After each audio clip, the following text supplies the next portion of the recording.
नमस्कार, मैं self Malika Parveen, assistant professor, government law college Bikaner. आज हम ऑर्डर 41 के आगे के रूल पढ़ेंगे। रूल 15 तक हमने, रूल 14 तक किए थे, 15 विलोपित है और रूल 16 से लेके आज 22 तक हम पढ़ेंगे। रूल 16 क्या कहता है? यहाँ पे रूल 16 ये कह रहे हैं कि सुनवाई की प्रक्रिया यानी अपील ग्रहण करने के बाद में कहा से 9 से लेकर 14 तक रूल थे, वो अपील ग्रहण करने के बाद की प्रोसीजर थे। अब रूल 16 से लेके 22 से ये क्या है, सुनवाई की क्या प्रक्रिया होती है कि अपील ग्रहण कर ली तो आगे अब सुनवाई कैसे की जाएगी, कौन शुरुआत करेगा, अगर कोई सुनवाई के दिन हाजिर नहीं हुआ है तो क्या प्रक्रिया अपनाई जाएगी। तो रूल 16 कह रहे हैं कि शुरू करने का अधिकार सामान्यतः जैसे वाद में वादी को अधिकार होता है वाद में शुरू करने का, ऐसे ही अगर सुनवाई के दिन या कोई तारीख स्थगित कर दी है बाद में और सुनवाई की तारीख दिन निश्चित हो गया तो उस सुनवाई के दिन अपील की शुरुआत करने का अधिकार किसका होगा? अपीलार्थी का। यानी शुरुआत में अपीलार्थी अपनी बात को कहेगा। अपीलार्थी ने जब अपनी बात कह दी तो इसका जवाब कौन देगा? प्रत्यर्थी रेस्पोंडेंट देगा। अब रेस्पोंडेंट ने अपनी बात कह दी और कोई नई बात उजागर हुई उसकी सुनवाई में या सुनवाई की प्रक्रिया में, प्रोसीजर में आगे, तो अब उसका जवाब कौन देगा? अपीलार्थी देगा। यानी ये जो सबूत का भार चेंज होता रहता है, पहले अपीलार्थी पे, फिर प्रत्यर्थी पे, फिर अपीलार्थी पे, फिर प्रत्यर्थी पे, ये ऐसे चलता है। ठीक है। Next rule 17। रूल 17 में दो बातें हैं कि अपीलार्थी के व्यतिक्रम पर अपील का खारिज किया जाना, यानी जिस दिन तारीख तय थी सुनवाई की और उस दिन अपीलार्थी कोर्ट में हाजिर नहीं होता है, अपीलार्थी कोर्ट में हाजिर नहीं होता है तो क्या करता है न्यायालय? सुनवाई स्थगित कर दी जाती है और स्थगित सुनवाई वाले दिन भी अपीलार्थी कोर्ट में हाजिर नहीं हुआ तो न्यायालय क्या करता है? अपील न्यायालय उस अपील को खारिज कर देगा। क्यों करेगा? क्योंकि अपीलांट डिफॉल्टर है।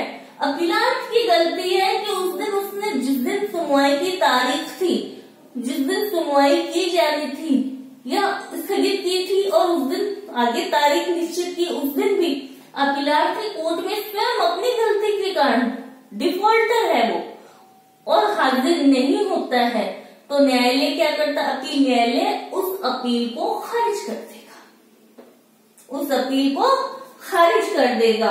और खारिज करता है तो वहां पे ये इसका अर्थ ये नहीं है कि न्यायालय क्या है उसकी गलती के कारण खारिज कर रहा है, वाद अपील को गुणागुण ऑन मेरिट सुन के खारिज नहीं किया है, ऑन मेरिट सुनकर खारिज नहीं किया है, सिर्फ और सिर्फ अपीलार्थी के डिफॉल्ट के कारण, उसकी व्यतिक्रम, उसकी गलती के कारण अपील को खारिज किया गया है। फिर आता है सेकंड पॉइंट, यहाँ पे कौन सा गलत था? फर्स्ट में अपीलार्थी, सेकंड अपील की एक पक्षीय सुनवाई, यानी जिस दिन अपीलार्थी को हाजिर होना था उसी दिन प्रत्यर्थी को भी हाजिर होना होता है कोर्ट में।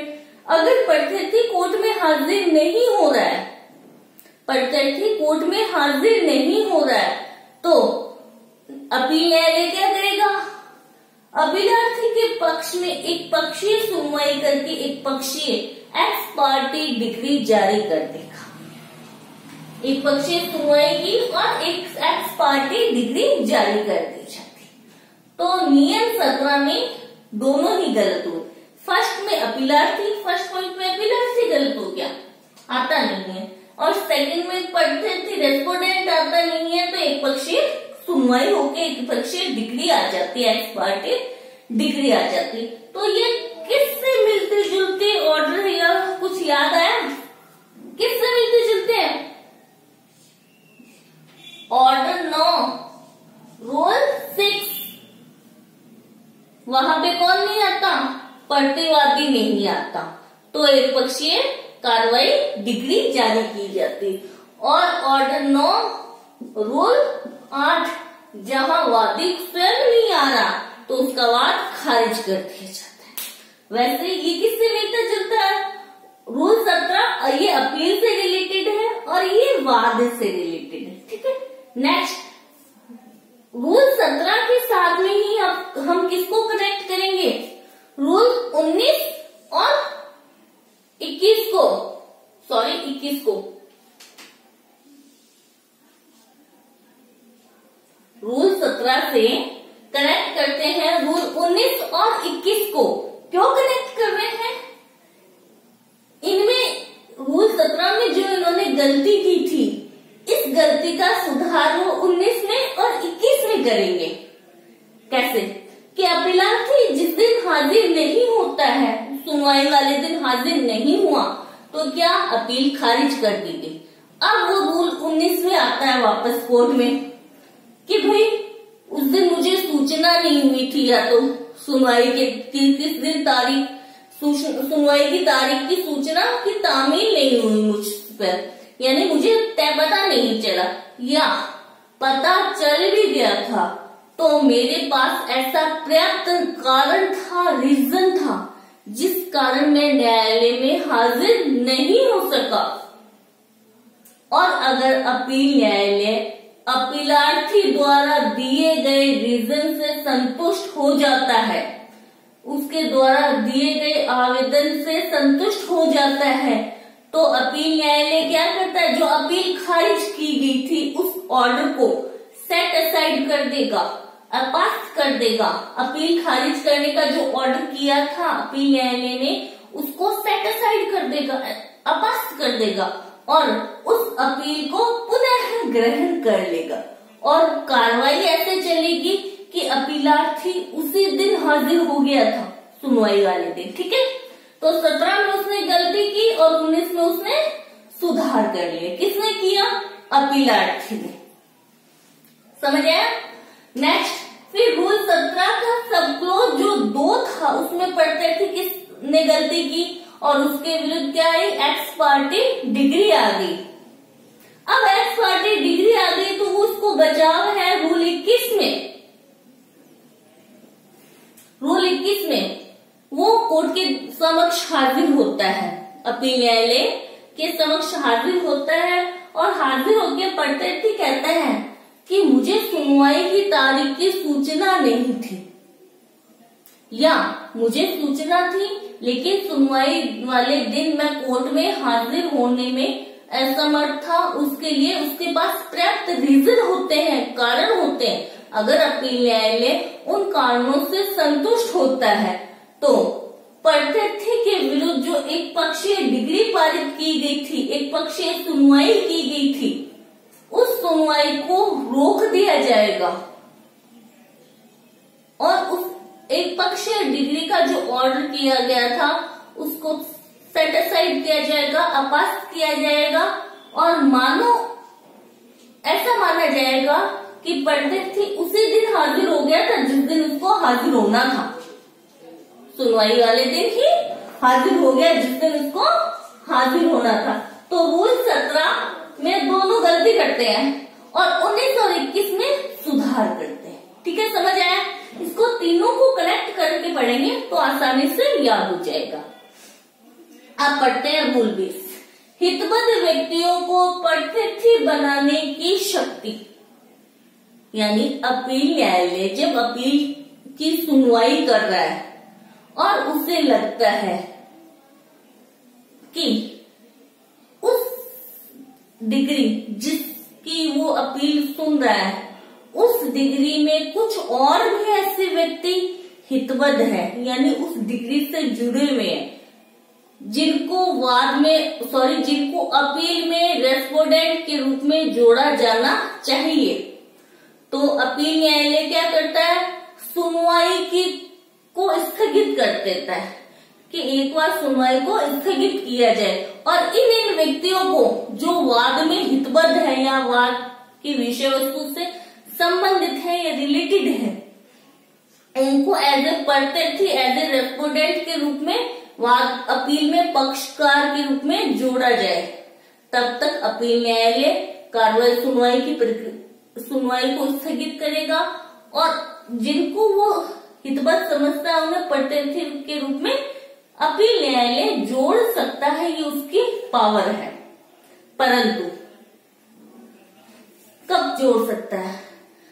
जब तक ही वो किसी व्यक्ति को प्रत्यर्थी के रूप में जोड़ सकता है जब तक कि अपील ग्रहण करने की उसकी क्षमता है, उस टाइम पीरियड है।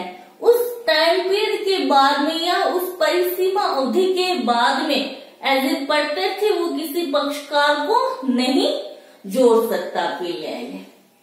नेक्स्ट रूल 22 बहुत ही इंपॉर्टेंट है, क्रॉस ऑब्जेक्शन। क्रॉस ऑब्जेक्शन ये इसको बोलते हैं प्रत्याक्षेप। जैसा कि नाम से ही पता चल रहा है, प्रत्याक्षेप एक दूसरे के विरुद्ध ऑब्जेक्शन करना या क्रॉस ऑब्जेक्शन करना। इसको समझेंगे कैसे? देखो, एक्स और वाई के बीच में वाद चला, ठीक है, एक्स और वाई के बीच में वाद चला, डिग्री आ गई किसके फेवर में? एक्स के फेवर में, ठीक है, और डिग्री वाई के विरुद्ध आई, वाई के विरुद्ध आई। वाई क्या करता है? अपील लगा देता है। तो अपीलार्थी कौन हुआ? अपीलार्थी वाई हो गया, अपीलार्थी वाई हो गया। अब वाई ने अपील फाइल कर दी, अब इसका प्रत्यर्थी कौन हुआ? एक्स हो गया। लेकिन जो डिग्री एक्स के फेवर में आई उसमें कुछ ऐसे बिंदु थे जिन पर अपील करने का अधिकार एक्स का भी था। डिग्री में कुछ ऐसे बिंदु थे जिन पर अपील करने का अधिकार एक्स का भी था, लेकिन एक्स ने क्या है? अपील फाइल नहीं की, अपील फाइल नहीं की। अपील फाइल की वाई ने, अपीलार्थी वाई बना। जब अपीलार्थी वाई ने अपील फाइल कर दी तो एक्स को क्या है? उसका जवाब देना था।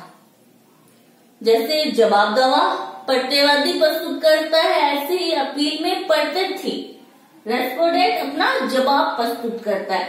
तो जब वो एक्स जो प्रत्यर्थी है वो अपना जवाब प्रस्तुत करता है, वो भी ऑब्जेक्शन लगा सकता है कि इस डिग्री में मुझे भी ये पॉइंट पर ऑब्जेक्शन है।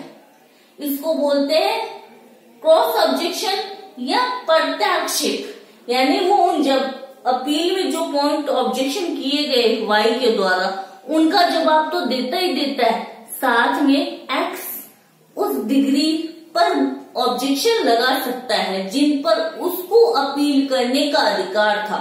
उसने अलग से अपील फाइल नहीं की, लेकिन उसी अपील में जो वाई के द्वारा की गई थी उसी में ही ऑब्जेक्शन कर देता है, प्रत्याक्षेप कर देता है कि मुझे भी इन बिंदुओं पर ऑब्जेक्शन है।